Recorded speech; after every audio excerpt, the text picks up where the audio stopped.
وما أدراك Assalamualaikum ما. warahmatullahi wabarakatuh. وعليكم Waalaikumsalam السلام ورحمة الله warahmatullahi وبركاته. wabarakatuh. Alhamdulillah wa syukurina ala ni'matillah la hawla wa la quwata illa billah. Salatan wa salaman daimaini mutalazimaini ila yaumil qiyamah amma ba'd. Hadirin sekalian yang dirahmati Allah Subhanahu wa taala. Yang sama-sama kita hormati guru kita, materi kita Ustadz Dr. Ilhamuddin Qasim. Puji syukur atas nikmat Allah Subhanahu wa taala yang dilimpahkan kepada kita yang begitu banyak, terutama adalah nikmat iman, nikmat Islam, nikmat sehat walafiat, serta nikmat yang sangat besar untuk kita itu kita bisa salat subuh berjamaah. Mudah-mudahan dengan selalu bersyukur kepada Allah Subhanahu wa taala, Allah senantiasa ridho kepada kita semua dan Allah akan menambahkan nikmatnya untuk kita. Selanjutnya, salawat dan salam tak lupa kita haturkan haribaan Imam besar Nabi besar Muhammad sallallahu alaihi wasallam serta para keluarga dan sahabat-sahabatnya. Hadirin sekalian dirahmati Allah Subhanahu wa taala. Mari kita awali kajian subuh kita ini dengan membaca Ummul Quran surah Al-Fatihah. Semoga apa yang kita niatkan bersama dikabul Allah Subhanahu wa taala.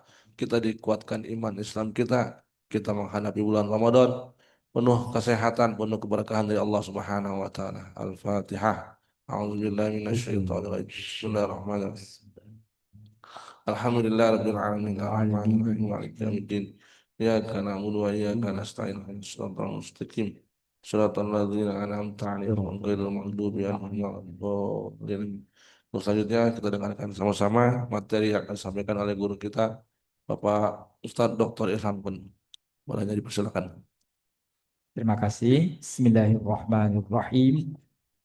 Assalamualaikum warahmatullahi wabarakatuh. Waalaikumsalam warahmatullahi Alhamdulillahirabbil alamin. Wassalatu wassalamu ala asyrafil anbiya'i wal mursalin sayyidina Muhammadin wa ala alihi wa sahbihi ajma'in. Allahumma rabbana atina bil ladunka rahmah wa hayyi lana min amrina rasyada. Amin ya rabbal alamin. Alhamdulillah dengan izin dan karunia Allah juga dapat bertemu kembali dan dalam kesempatan ini kita akan melanjutkan kajian kita memasuki pembahasan surah ke-49 di bawah judul Inna akramakum indallah. Mudah-mudahan semoga kiranya dengan kita mengkaji dan menghayati pesan-pesan di bawah judul ini, Allah Subhanahu wa taala senantiasa memberkahi hidup kita dan menjadikan kita semua orang-orang yang mulia di sisinya. Amin ya rabbal alamin.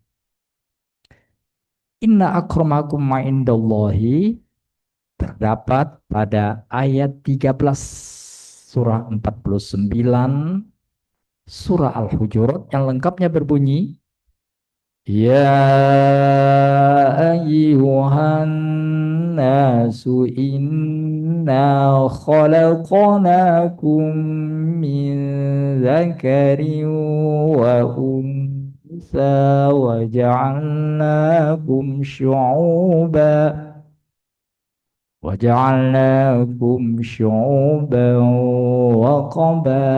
وقبائل لتعارفوا إن أكرمكم عند الله إن أكرمكم عند الله أتقاكم Innallaha alimun khabir. Inna akramakum indallahi. Kita mulai melihat apa arti dan makna di baliknya. Arti judul ini akramakum indallah atau inna akramakum indallah artinya adalah sesungguhnya. Akromakum, akrom yang paling mulia di antara kalian, indallahi di sisi Allah. Jadi sekali lagi arti inna akramakum indallahi, sesungguhnya orang yang paling mulia di antara kalian di sisi Allah. Mari kita lihat terjemahan ayat 13, silakan. Auzubillah. Wahai manusia, sesungguhnya kami telah menciptakan kamu dari seorang laki-laki dan perempuan.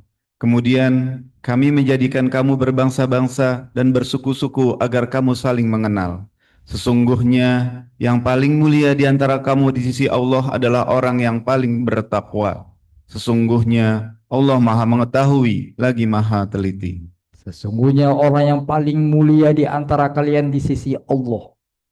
Kenapa kata-kata ini penting? Karena mulia di sisi Allah belum tentu mulia di sisi manusia. Yang mulia di sisi manusia belum tentu mulia di sisi Allah. Betapa hebatnya orang dimuliakan oleh manusia. Kalau memang dia tidak mulia di pandangan Allah, tinggal tunggu jatuhnya. Betapa banyak orang yang dimuliakan, dipuja, dipuji. Tapi karena itu adalah pujian, kemuliaan di sisi manusia itu rapuh. Pada saatnya, orang yang dipuji itulah yang dicaci. Orang yang dimuliakan itulah yang dihinakan. Oleh karena itu, orang yang paling mulia di sisi Allah, itulah yang abadi. Itulah seharusnya yang dicari. Karena ia tidak pernah lekang, tidak pernah hilang. Sedangkan kemuliaan di sisi manusia, itu sifatnya sementara dan hanya fata morgana. Apa kriteria orang yang mulia di sisi manusia? Biasanya yang dimuliakan di sisi manusia itu kalau dia punya jabatan, kalau dia punya kekayaan, kalau dia punya pengetahuan, itu dimuliakan. Orang-orang yang punya jabatan, birokrat, mendapat tempat terhormat. Orang-orang yang kaya, konglomerat, mendapatkan tempat terhormat. Orang-orang yang punya pengetahuan, mendapatkan tempat terhormat. Itulah dia orang yang mulia di sisi manusia. Tapi belum tentu mulia di sisi Allah Subhanahu wa Ta'ala. Allah mengingatkan, ada orang yang merasa ketika dianugerahkan dengan jabatan, mendapatkan nikmat, dia merasa Allah pun menghormati dia, memuliakan dia. Itu kata Allah, jangan berpikir demikian. Seperti diingatkan di surat 89 ayat 15. فَأَمَّا الْإِنسَانُ إِذَا مَا ابْتَلَاهُ رَبُّهُ فَأَكْرَمَهُ وَنَعَّمَهُ فَيَقُولُ رَبِّي أَكْرَمَنِ. Adapun manusia, apabila Tuhan mengujinya lalu memuliakannya dan memberikannya kenikmatan, berkatalah dia, Tuhanku telah memuliakanku. Hati-hati. Itu hanyalah kemuliaan di sisi manusia. Belum tentu Allah memuliakannya. Sebaliknya. Wa amma idza mabtalahu faqadara alaihi rizqah fayaqulu rabbi ahanan. Sementara itu, apabila dia mengujinya lalu membatasi rezekinya, berkatalah dia, Tuhanku telah menghinaku. Tidak begitu. Lanjutkan ayatnya. Sekali-sekali tidak. Titik. Bukan begitu kata Allah. Itu hanyalah kemuliaan di sisi manusia. Kemuliaan di sisi Allah tidak berkaitan dengan kemuliaan di sisi manusia. Mudah-mudahan kita mulia di sisi Allah, mulia pula di sisi manusia. Tapi bila disuruh pilih, jangan terjebak dengan kemuliaan di sisi manusia. Karena tidak jarang, karena dimuliakan oleh manusia, malah menghina orang-orang yang dimuliakan oleh Allah. Seperti yang terjadi dan dikatakan di surat 40 ayat 23. Walaqad arsalna Musa biayatina wa sultanim mubin. Sungguh kami benar-benar telah mengutus Musa dengan membawa ayat-ayat kami dan keterangan yang nyata. Musa dimuliakan Allah ketika dia masih bayi, diselamatkan dari pembunuhan yang dilakukan secara massal oleh Firaun yang mengeluarkan pengumuman siapa yang lahir tahun ini kalau anak laki-laki bunuh, sehingga terjadilah pembunuhan bayi laki-laki secara massal di tahun itu. Tak terhitung berapa bayi laki-laki yang mati. Musa selamat, dimuliakan Allah. Dia akhirnya dipungut ketika dihanyutkan di sungai Nil, diambil oleh istri Firaun, dijadikan anak angkat, selamat dari peristiwa yang akan membuat dia mati ketika kecil. Dimuliakan Allah. Tapi orang dimuliakan Allah ini dihina oleh orang yang dimuliakan oleh manusia. Musa yang dimuliakan Allah menghadapi orang-orang yang dimuliakan di kalangan manusia. Kenapa? Karena birokrat, karena konglomerat, karena teknokrat. Seperti yang dikatakan di ayat selanjutnya. Ila fir'auna wa hamana wa qarun. Silakan. Kepada Fir'aun, Haman, dan Qarun. Lalu mereka berkata, Musa itu seorang penyihir lagi pendusta. Coba itu. Musa itu penyihir, bohong. Yang mengatakan itu orang-orang merasa mulia di sisi manusia. Dan dia berani menghina orang yang dimuliakan oleh Allah. Lanjut. Ketika dia Musa datang kepada mereka membawa kebenaran dari kami, mereka berkata, bunuhlah anak laki-laki orang-orang yang beriman bersama dia, dan biarkan hidup perempuan-perempuan mereka. Tidaklah tipu daya orang-orang kafir itu kecuali sia-sia belaka. Nah, itulah dia arti dari akramakum indallah, yang paling mulia di sisi Allah. Karena ada orang yang mulia di sisi manusia. Tidak semua orang dimuliakan oleh Allah, dimuliakan oleh manusia. Contohnya Musa. Dan tidak semua orang dimuliakan oleh manusia, dimuliakan oleh Allah. Apakah ada orang yang mulia di sisi manusia, mulia di sisi Allah? Ada. Solomon, Sulaiman. Dia adalah raja, King Solomon. Dia adalah nabi. Dia adalah orang yang kaya dan punya pengetahuan. Mulia di sisi manusia, mulia di sisi Allah. Mudah-mudahan kita seperti itu.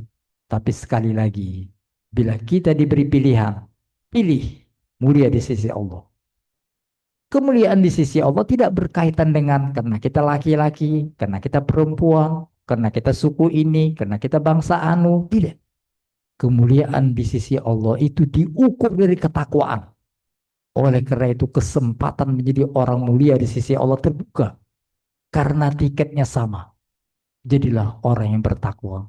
Karena orang yang paling mulia adalah orang yang paling bertakwa. Baca sekali lagi ayatnya, ayat 13 tadi. Ya, wahai manusia. Ya ayyuhan nas 49 ayat 13. Wahai manusia, sesungguhnya kami telah menciptakan kamu dari seorang laki-laki dan perempuan. Kemudian kami menjadikan kamu berbangsa-bangsa dan bersuku-suku agar kamu saling mengenal. Titik. Wahai manusia. Ini Allah panggil semua manusia. Wahai manusia. Kalian ada laki-laki, ada perempuan. Tapi bukan karena kalian laki-laki merasa lebih mulia dari perempuan atau sebaliknya. Kalian ada suku ini, ada bangsa ini. Tapi bukan karena kalian bangsa anu, kalian lebih hebat. Rasulullah mengatakan la fadla li arabiyyin ala ajamiyyin illa bitaqwa. Tidak ada kelebihan orang Arab dibandingkan non-Arab yang membuat mereka berlebih ala ketakwaan. Jadi jangan bawa-bawa suku, jangan bawa-bawa bangsa. Kemuliaan tidak dilihat Allah dari itu. Karena kita semua dari diri yang satu. Adam dan Hawa. Kita semua keluarga besar dari Adam alaihi salam. Sehingga nama kita sama, anak cucu Adam. Tidak ada kelebihan bangsa satu dengan bangsa lain kecuali bertakwa. Lanjut. Sesungguhnya yang paling mulia di antara kamu di sisi Allah adalah orang yang paling bertakwa. Sesungguhnya Allah Maha Mengetahui lagi Maha Teliti. Itulah arti dari judul ini, sedangkan makna di baliknya menyadarkan manusia agar meningkatkan kualitas takwa. Karena yang paling mulia itu adalah takwa, oleh karena itu berusahalah untuk memahami apa sebenarnya takwa itu. Bagaimana meningkatkan kualitas. Demikian penting takwa itu. Sehingga kalau khotib tidak mengatakan bertakwalah kepada Allah, itu khutbahnya tidak sah. Jadi salah satu rukun khutbah, bertakwalah kepada Allah. Satu itu pun diucapkan sudah cukup sebagai khutbah. Untuk mengatakan penting kita menghayati apa takwa itu. Jadi sekali lagi makna dibalik inna akramakum adalah menyadarkan manusia. Raihlah kemuliaan dengan meningkatkan kualitas takwa. Jadilah orang yang mulia di sisi Allah. Caranya bertakwalah kepada Allah dengan takwa yang benar. Ittaqullaha haqqa tuqatih. Itu arti dan makna. Kita melangkah ke bagian kedua, yaitu hubungan. Bila judul yang lalu Dhannas su'uzon menjelaskan tentang buruk sangka, maka judul sekarang mengingatkan tanda orang bertakwa itu tidak su'uzon kepada Allah dan kepada sesama, seperti dikatakan di ayat 12 surat ini, surat 49. Jadi orang yang su'uzon berarti dia tidak bertakwa. Ya ayyuhalladzina amanu jatanibu katsiran minadh-dhann.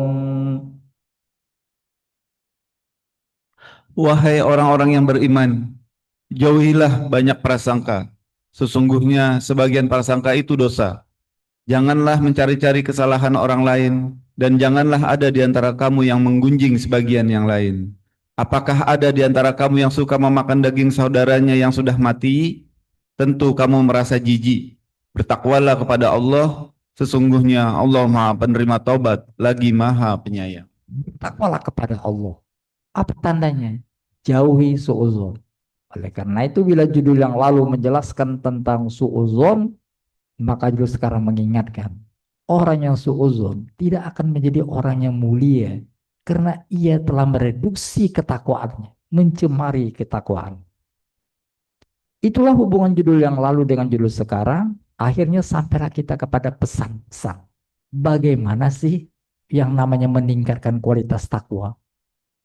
Melalui beberapa ayat di surah Al-Hujurat ini, kita diingatkan dengan 3 pesan penting. Pertama, jadi kalau ingin kita bertakwa, arti bertakwa itu secara bahasa, yang namanya bertakwa itu berasal dari wako, yaki, itu artinya menjaga.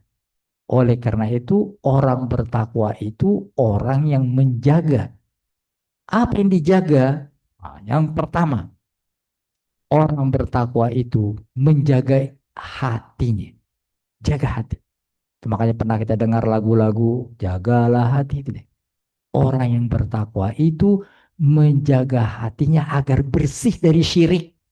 Jadi hatinya itu dipenuhi iman. Itu orang bertakwa. Di siapakah orang bertakwa? Menjaga hati. Kenapa dijaga hati? Jangan sampai kotor. Apa yang membuat hati kotor? Syirik. Syirik itu mengotori hati. Bagaimana supaya bersih? Beriman yang benar. Beriman yang benar itu membersihkan hati. Itulah tanda takwa yang pertama. Seperti dikatakan di surat 49 ayat 15. Innamal mu'minuna alladzina amanu billahi wa rasulih. Sesungguhnya orang-orang mukmin yang sebenarnya hanyalah mereka yang beriman kepada Allah dan Rasul-Nya. Kemudian mereka tidak ragu-ragu dan mereka berjihad dengan harta dan jiwanya di jalan Allah. Mereka itulah orang-orang yang benar. Orang beriman. Dan iman itu di hati. Seperti dikatakan di ayat sebelumnya. Ayat 14. Qalatil a'rabu amanna. Orang-orang Arab Badui berkata, kami telah beriman.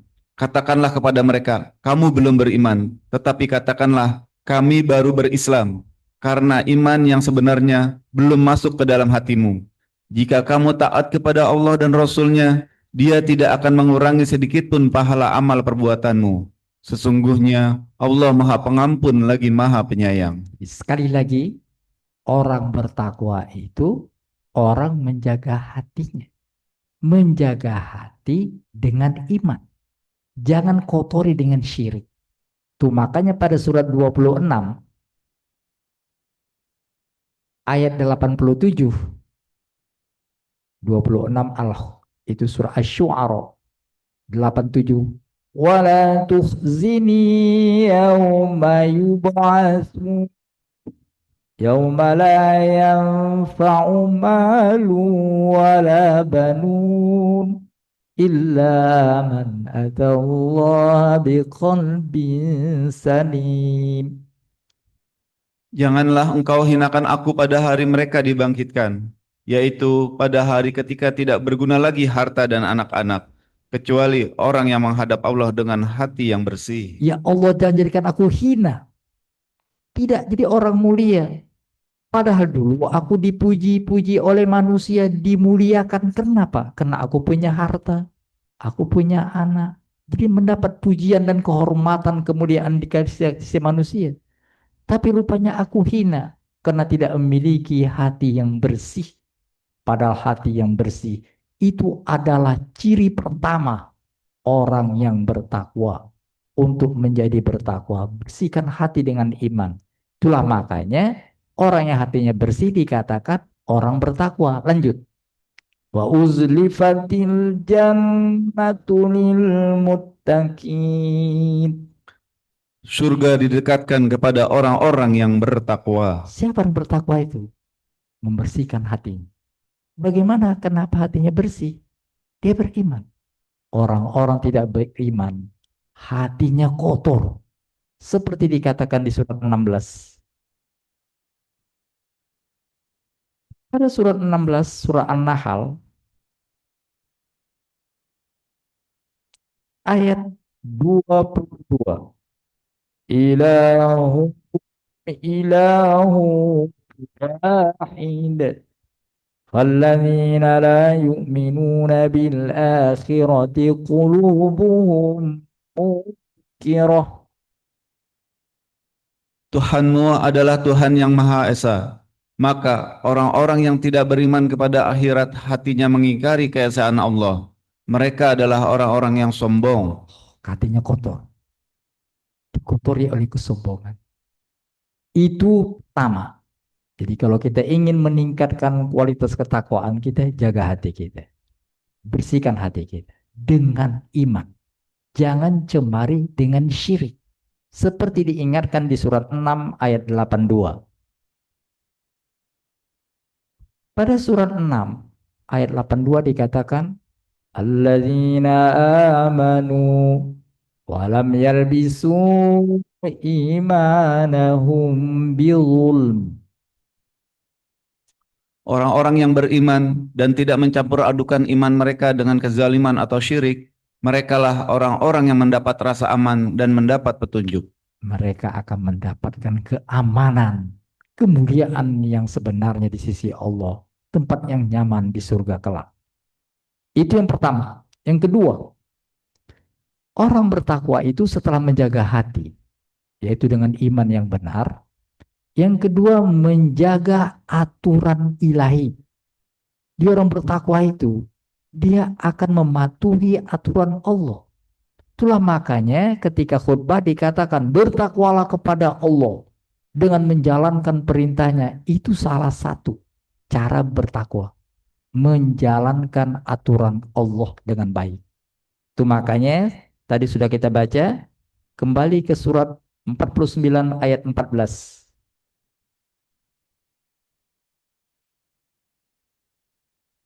Pada surat 49 ayat 14 dikatakan begini. Silakan.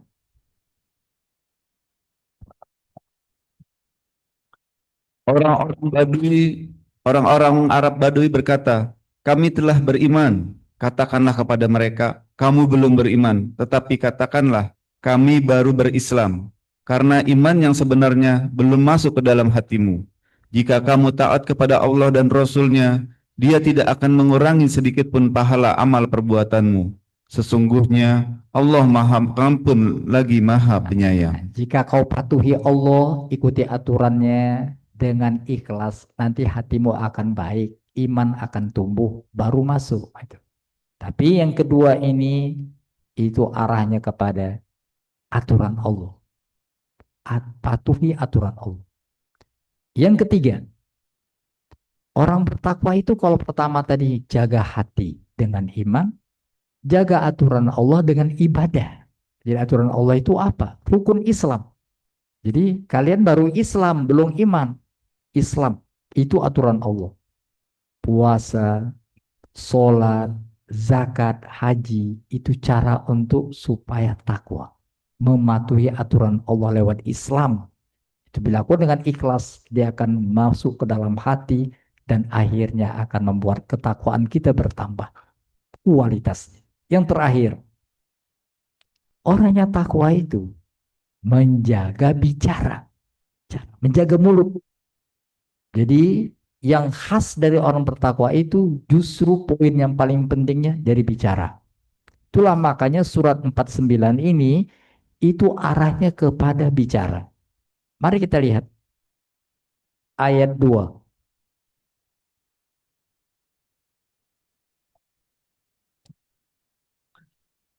Wahai orang-orang yang beriman, janganlah meninggikan suaramu melebihi suara Nabi, dan janganlah berkata kepadanya dengan suara keras, sebagaimana kerasnya suara sebagian kamu terhadap yang lain. Hal itu dikhawatirkan akan membuat pahala segala amalmu terhapus, sedangkan kamu tidak menyadarinya. Ya. Wahai orang beriman, kalau ingin bertakwa, jaga bicara. Lihat siapa lawan bicara kita. Rasulullah, baik-baik bicara. Jangan tinggikan suara kita. Jangan tadi melampaui mendahului Nabi.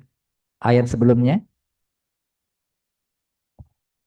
Wahai orang-orang yang beriman, janganlah mendahului Allah dan Rasul-Nya, dan bertakwalah kepada Allah. Sesungguhnya Allah Maha Mendengar lagi Maha Mengetahui. Jadi jangan melampaui Nabi. Jadi jaga aturan. Sama juga dengan ayat 3. Setelah ayat 1, ayat 2 telah kita baca sebelumnya, ayat 3. Sesungguhnya orang-orang yang merendahkan suaranya di sisi Rasulullah, mereka itulah orang-orang yang telah diuji hatinya oleh Allah untuk bertakwa. Mereka akan memperoleh ampunan dan pahala yang besar. Itulah dia. Jadi bertakwa itu intinya adalah jaga hati dengan iman yang benar. Jaga aturan Allah dengan melaksanakan rukun Islam. Jaga mulut. Jangan bicara hal-hal yang tidak berfaedah.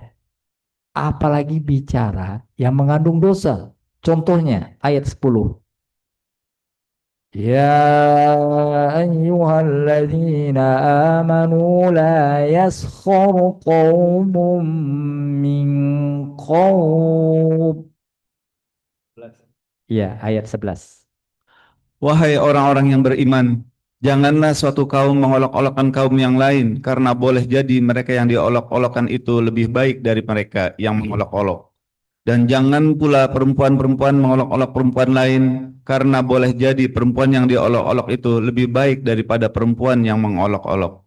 Janganlah kamu saling mencela dan saling memanggil dengan julukan yang buruk. Seburuk-buruk panggilan adalah panggilan fasik setelah beriman. Siapa yang tidak bertobat, mereka itulah orang-orang yang zalim. Jangan meremehkan orang. Apalagi kalau semata-mata status sosial. Jangan panggil orang dengan nama-nama yang ada di kebun binatang. Ya. Bagudung. Bagudung itu tikus. Bagudung. Jangan gitu. Jangan panggil orang dengan pakaian yang jelek. Itu aturan Allah. Jangan itu. Karena memanggil orang gabur itu nggak bertakwa. Bertobatlah kepada Allah. Kalau tidak tobat, kalian akan jadi hina. Oleh karena itu, pada surah 35 ayat 10 dikatakan begini. Ingin mulia, mulailah dengan kata-kata yang baik. 35 ayat 10. Man kana yuridul izzah. Siapa yang menghendaki kemuliaan, ketahuilah kemuliaan itu semuanya milik Allah. Kepadanya lah akan naik perkataan-perkataan yang baik dan amal soleh akan diangkatnya. Adapun orang-orang yang merencanakan kejahatan akan mendapat azab yang sangat keras dan rencana jahat mereka akan hancur. Itulah dia 3 hal yang perlu kita perhatikan dalam rangka takwa. Dan itu latihannya dibuat Allah sebulan di bulan Ramadan. Itu makanya wahai orang beriman, berpuasalah. Diwajibkan kalian berpuasa supaya takwa kalian meningkat. Ramadan itu mengarah kepada 3 ini. Jaga hati dengan iman. Itu makanya puasa itu ibadah hati. Nggak ada kita lakukan apa-apa. Kalau puasa, kalau sholat kan ada ruku, ada sujud. Puasa nggak ada. Kenapa? Karena ada ibadah hati. Hati yang menyadari keberadaan Allah. Makanya as-sawmuli, puasa itu untuk aku, ibadah hati. Puasa juga kita dilatih untuk melakukan perbuatan yang baik. Apa? Mematuhi aturan. Aturannya makan itu jangan jam 8. Makan itu waktu sahur, batasnya itu. Baru boleh makan lagi nanti pas maghrib, beratur. Kalau dia hatinya memang baik, dia akan patuhi. Walaupun lapar, dia tidak akan katakan kepada makanan, aku makan gak ada yang tahu, enggak. Hatinya telah mengatakan Allah tahu. Dia jaga aturan. Jangan melakukan hubungan seksual, dihindari. Dan puasa mengajarkan kita hati-hati dengan bicara. Itu makanya Ramadan itu bukan siam. Kalau siam itu menjaga aturan Allah, jangan makan, jangan minum, jangan melakukan hubungan seksual. Itu namanya siam. Kutiba alaikumus siam. Makanya kata-kata siam berkaitan dengan makan, minum, dan seksual. Mari kita lihat surat 2, 187. Yang paling sering kita dengar 183. Mari kita lihat 183 dulu. Ayat tentang puasa. Ya ayyuhalladzina amanu kutiba alaikumusiyam. Silakan. Wahai orang-orang yang beriman, diwajibkan atas kamu berpuasa, sebagaimana diwajibkan atas orang-orang sebelum kamu, agar kamu bertakwa. Siam itu apa? 187. Wa illa lakum lailatas siyam. Yang namanya siam itu apa? 187. Dihalalkan bagimu pada malam berpuasa bercampur dengan istrimu. Mereka adalah pakaian bagimu, dan kamu adalah pakaian bagi mereka. Allah mengetahui bahwa kamu tidak dapat menahan dirimu sendiri, tetapi Dia menerima taubatmu dan memaafkanmu. Maka sekarang campurilah mereka dan carilah apa yang telah ditetapkan Allah bagimu. Makan dan minumlah hingga jelas bagimu perbedaan antara benang putih dan benang hitam. Titik. Bicara puasa, bicara hubungan seksual, makan dan minum. Itu namanya siam. Tapi puasa juga disebut dengan saum. Jadi bukan siam, tapi saum. Dan kalau kita niat, justru kita pakai kata-kata saum. Nawaitu sauma saum. Bukan nawaitu siyama, enggak. Nawaitu sauma ghodin. Saum itu puasa, tapi arahnya kepada bicara gitu. Jadi siam dan saum itu satu paket. Siam itu menahan mulut dari masuk makanan. Kalau saum menjaga mulut jangan sampai mengeluarkan kata-kata. Itu mesti satu paket. Rasulullah mengatakan ada orang yang siam, nggak makan, nggak minum, tapi nggak saum, omongnya macam-macam. Allah tidak peduli dengan puasanya, nggak punya nilai itu. Cuma kenapa? Karena Ramadan supaya kita takwa. Dan takwa itu bukan hanya siam. yaitu menjaga aturan Allah, jangan makan makan minum, tapi menjaga bicara, jangan sampai bocor perbuatan baik gitu. Itulah makanya Ramadan adalah bulan meraih ketakwaan, karena di sana menjaga hati yang selalu menyadari keberadaan Allah, menjaga aturan Allah, tidak makan, tidak minum, tidak melakukan hubungan seksual, menjaga kata-kata agar jangan tadi mengacaukan kata-kata yang tidak baik. Mudah-mudahan ketakwaan kita yang membuat kita menjadi orang mulia akan terlatih di bulan Ramadan dan kita menjadi orang yang mulia. Untuk menjaga kata-kata itu Allah berikan kepada kita suatu terapi. Kalau kita ingin bicara kita baik, cobalah perbaiki bacaan Quran. Jadi Al-Quran diturunkan Allah agar kita bicara kita baik. Itu makanya baca Quran nggak boleh sembarangan. Allah katakan, wahai manusia, kami ajarkan kau bicara. Bicara yang baik itu pelajari Quran. Belajar baca Quran yang baik. Kalau kita ikhlas, Allah akan ajari cara bicara yang baik. Seperti dikatakan di surat 55. Surat 55, Ar-Rahman 'allamal Qur'an khalaqal insan 'allamahul bayan. Allah yang Maha Pengasih telah mengajarkan Al-Quran. Dia menciptakan manusia, dia mengajarinya pandai Nah, menjelaskan. itu dia. Pandai bicara, pandai menjelaskan. Maksudnya pandai bicara, semua orang nggak pakai Quran juga bicara. Apa maksudnya Quran ini? Quran mengajarkan kita agar kita berlatih bicara yang baik. Itu makanya ada panjang pendek, ada nanti tadi dipanjangin, ada direm. Itu agar kita bicara kita teratur. Jangan merocos gitu aja. Ada wakof, ada ibtida, ada tadi idgham, itu semua istilah.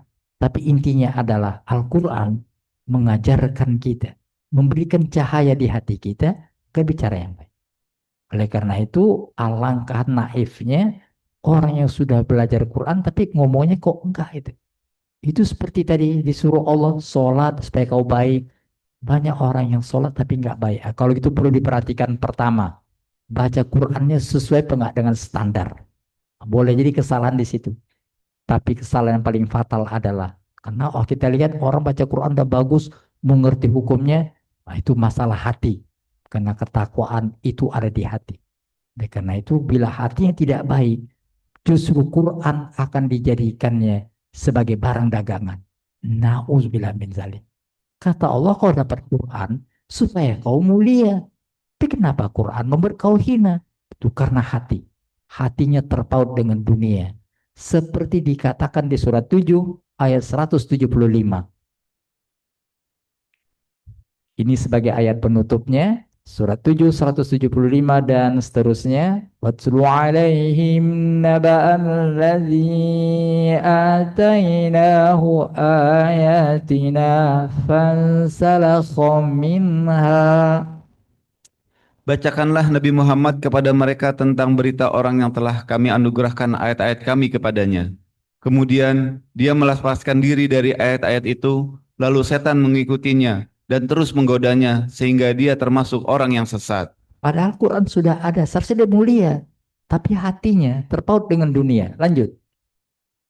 Seandainya kami menghendaki, niscaya kami tinggikan derajatnya dengan ayat-ayat itu. Tetapi dia cenderung pada dunia dan mengikuti hawa nafsunya. Maka perumpamaannya seperti anjing. Jika kamu menghalaunya, ia menjulurkan lidahnya. Dan jika kamu membiarkannya, dia menjulurkan lidahnya juga. Demikian itu adalah perumpamaan orang-orang yang mendustakan ayat-ayat kami. Maka ceritakanlah kisah-kisah itu agar mereka berpikir. Nah, itulah dia. Nah, pesan-pesan di bawah judul Inna akramakum indallah. Mudah-mudahan kita semua menjadi orang yang meningkatkan ketakwaannya, kualitas ketakwaan kita sehingga kita menjadi mulia di sisi Allah Subhanahu wa taala. Amin ya rabbal alamin. Shadaqallahul azim. Assalamualaikum warahmatullahi wabarakatuh.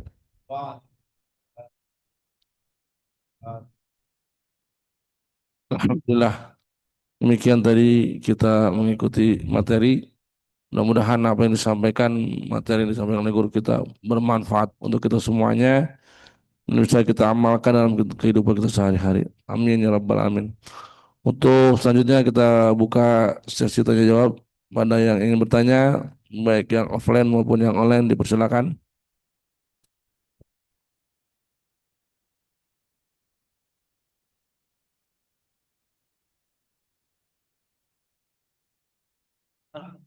Ya. Assalamualaikum warahmatullahi wabarakatuh. Waalaikumsalam warahmatullahi wabarakatuh. Tadi Ustadz kan menyinggung tentang bahwa banyak orang yang sholat, termasuk juga bacaannya fasih ya. Ini kan memang tantangan buat kita semua ini, Ustadz. Eh, Kenyataan yang terjadi adalah seperti itu. Bukannya tidak berilmu, ya, ilmunya banyak, tapi eh, tanggung jawab terhadap ilmunya yang kalau menurut saya tidak dibawa bersama. Jadi hanya belajar saja, tapi tidak punya tanggung jawab terhadap ilmu. Padahal yang kita tahu bahwa eh, masalah pengetahuan itu melekat dengan masalah konsekuensi, begitu Ustadz ya.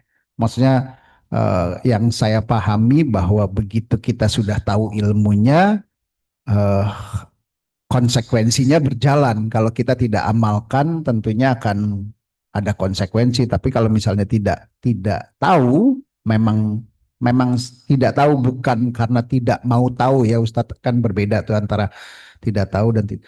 Nah, ini saya barangkali pertama, terutama buat kami di masjid, Ustadz, apa yang bisa dan harus kami lakukan untuk bisa lebih membuat ilmu, terutama barangkali sholat dan baca Quran ini bisa menjadi nafas dalam kehidupan kita semua.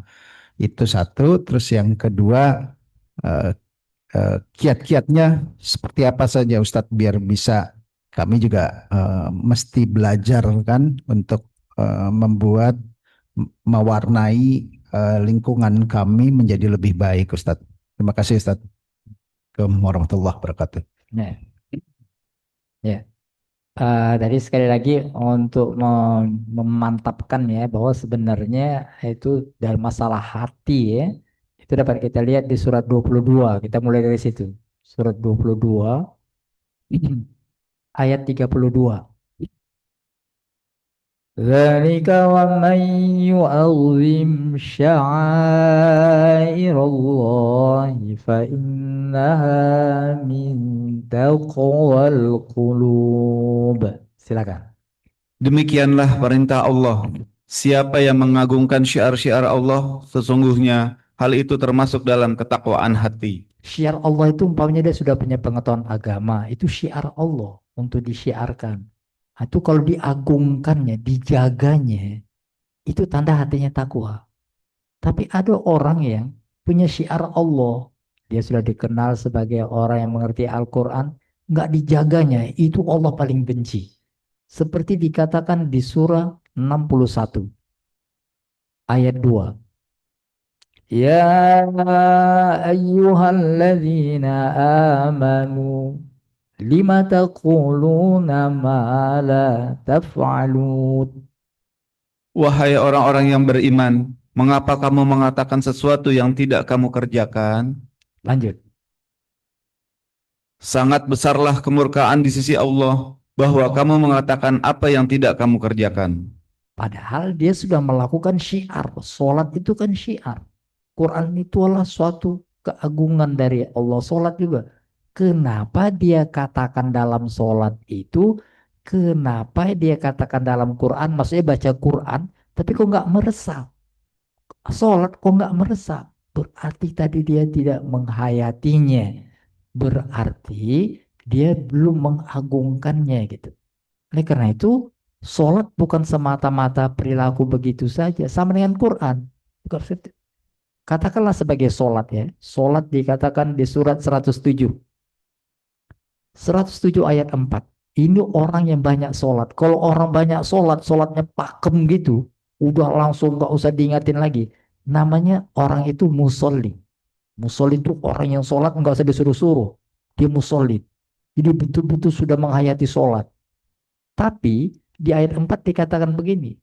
Fawailul lil musallin. Celakalah orang-orang yang melaksanakan sholat, Kenapa? Syiar Allah sholat sudah ada pada dia. Kenapa? Lanjut. yaitu yang lalai terhadap sholatnya. Oleh karena itu, yang praktisnya adalah cobalah kita. Sholat itu kita perhatikan baik-baik. Dari mulai tadi syarat-syaratnya, umpamanya syarat supaya sah sholat itu adalah kebersihan, bersihkan. Itu. Jadi lakukan syarat. Sudah itu hukum-hukumnya perhatikan dengan baik. Itu sholat itu dibuat Allah demikian mudah. Mudahnya apa? Bacanya itu aja. Mau zuhur, mau maghrib, pokoknya kalau sholat itu. Bahkan kalau mau direduksi, mau disingkat, cuma satu rakaat aja. Isinya sama. Al-Fatihah, mulai dari situ. Jadi mesti jelas bacaan kita itu benar. Kedua, cobalah cicil pelan-pelan. Kita sudah katakan sering-sering Bismillahirrahmanirrahim. Apa sih maksud kita bilang Bismillah itu apa? Jadi sehingga kalau kita sholat kita mengucapkan sesuatu, pikiran kita nggak kemana-mana. Bismillahirrahmanirrahim itu minimal.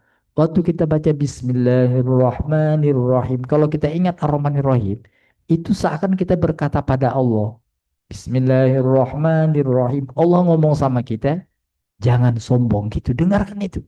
Bismillahirrahmanirrahim. Karena sholat itu dialog. Nah, kalau kita lepas, belum kena. Kita masih tadi itu melaksanakan syiar Allah, tapi belum mengagungkannya. Jadi nggak connect ke hati. Jadi nggak usah banyak-banyak. Itu kalau dicicil, katakanlah satu item satu hari, itu kelar dalam 1 bulan udah kelar gitu. Bismillah aja coba. Bismillahirrahmanirrahim. Satu-satu dicicil. Dengarkan seakan Allah mengatakan pada kita, jangan sombong. Alhamdulillahi Rabbil Alamin. Lakukan yang terpuji ya, kenaku. Ar-Rahmanir-Rahim. Sebarkan kasih sayang. Maliki Yaumiddin. Ingat, ada hari pembalasan. Nah, itu kira-kira gitu. Jadi ada dialognya.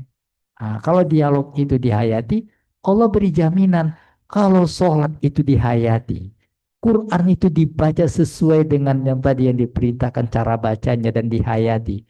Cukup seperti jaminan di surat 29 ayat 45. Utlu ma uhiya ilaika minal kitabi wa aqimis shalah. Bacalah Nabi Muhammad kitab Al-Quran yang telah diwahyukan kepadamu, dan tegakkanlah sholat. Sesungguhnya sholat itu mencegah dari perbuatan keji dan mungkar. Sungguh, mengingat Allah dengan sholat itu lebih besar keutamaannya daripada ibadah yang lain. Allah mengetahui apa yang kamu kerjakan. Kalau itu periksa sholat kita. Mungkin ada program masjid, mungkin pelatihan sholat yang benarnya gitu. Jadi periksa satu-satu sehingga kita tahu gitu. Untuk langkah pertama sebenarnya kalau sifatnya pribadi, bersyukur kita karena di YouTube itu banyak sudah ada buat ini cara sholat, ini bacaannya, ini penghayatan, bisa kita cari. Sama dengan Quran juga. Quran. Jadi Quran itu kalau ajaran dari nabinya yang pertama, itu adab Quran itu dengar dulu yang baik, baru ikuti. Tapi sekarang yang berkembang adalah baca. Tidak dikonfirmasi bacaan yang baik. Sehingga yang dibacanya dengan bacaan yang baik itu jauh. Itu aja sudah jauh. Jadi caranya sudah jauh. Bagaimana hasilnya gitu. Ibarat kita diberi petunjuk. Begini, akan terjadilah nasi goreng yang mantap. Nah, ternyata kita buat sesuka hati kita. Nggak mantap jadinya. Karena nggak cocok aturannya. Dimulai dengan mematuhi aturan dulu. Kalau ternyata salah aturan tapi nggak connect, perhatikan. Mungkin masalah bumbu atau apa gitu. Tapi intinya adalah mulai kita periksa dari yang namanya Islamnya dulu. Yang zohirnya. Nanti baru imannya, apa makna di baliknya. Mudah-mudahan dengan begitu kita akan mendapatkan tadi ketakwaan. Itu makanya Ramadan itu bulan untuk sholat dan Quran. Kalau Quran sudah jelas bulan Quran. Kalau sholat itu makanya Rasul sangat mendorong kita, cobalah tambah sholat ekstra di Ramadan. Itulah makanya sholat yang tadi kita kenal di bulan Ramadan khususnya nggak di bulan lain, tarawih itu di antaranya itu untuk mengatakan coba di bulan Ramadan ini perhatikan sholat dan Quran. Kira-kira gitu Pak. Ya, alhamdulillah begitu gamblang penjelasan dari guru kita Ustadz Ilhamuddin Qasim. Untuk terakhir kita tutup dengan doa kafaratul majlis. Pak Saril mau ya, Pak Saril. Pak Saril. Oh maaf, ada pertanyaan lagi masih. Silakan, silakan. Bukan Ya Pak pertanyaan, Saril, bukan. silakan. Ya, Ada Assalamualaikum komentar. warahmatullahi wabarakatuh. Ya, Assalamualaikum warahmatullahi wabarakatuh. Waalaikumsalam warahmatullahi. Pak Ustadz dan saudara sekalian. Ya, ini kalau saya anggap sebagai ceramah itu ada sangat padat ya. Semuanya yang memiliki kaitan-kaitan dan sangat luas ya. Tapi yang saya garis bawahi adalah kita akan menghadapi Ramadan ini bekal yang luar biasa. Saya yakin bahwa puasa kita kali ini kalau kita terapkan secara komprehensif ya, insya Allah ya puasa kita yang katakan akan menjadikan bertakwa itu akan kita peroleh. Ya akhir-akhir ini juga saya melihat pentingnya beberapa banyak, sudah lama sebetulnya, ya khusus bagaimana ibadah yang sholat yang usuk gitu Pak ya. Itu ada beberapa tempat, mungkin sudah lama sekali itu. Yang kedua adalah baca Al-Quran tadi. Jadi memang kita jangan berhenti itu, karena itu saya pikir ya, ada baiknya ngaji ya sama itu. Ada yang ngoreksi kalau kita salah. Luar biasa itu ya. Jadi saya bawa hikmahnya itu. Dan kita di masjid kita sudah melakukan itu. Terima kasih. Ya tiap Sabtu kalau nggak salah ya. Itu mengadakan apa namanya pagi-pagi sesudah subuh. Ya selagi saya tidak banyak komentar, tapi ini adalah bahwa persiapan kita untuk Ramadan, tolong diperhatikan butir-butir yang disampaikan tadi. Ya luar biasa itu, mulai dari hati kita dan sebagainya. Itu aja, jadi mudah-mudahan menjadi bekal yang baik dan kita masuk ke Ramadan dengan ilmu Amin. yang sudah cukup dan akan mendapatkan kualitas terbaik. Demikian wabillahi taufiq wal hidayah. Assalamualaikum warahmatullahi wabarakatuh. Waalaikumsalam. Oh, Terima kasih Pak Saril masukan dan sambutannya. Semoga menambah semangat untuk kita semua untuk menyambut bulan suci Ramadan. amin. Demikian, mari sama-sama kita tutup dengan doa kafaratul majlis. Subhanakallahumma wa bihamdika asyhadu an la ilaha illa anta astaghfiruka wa atubu ilaik. Wallahul muwaffiq. Assalamualaikum warahmatullahi wabarakatuh. Waalaikumsalam. Waalaikumsalam.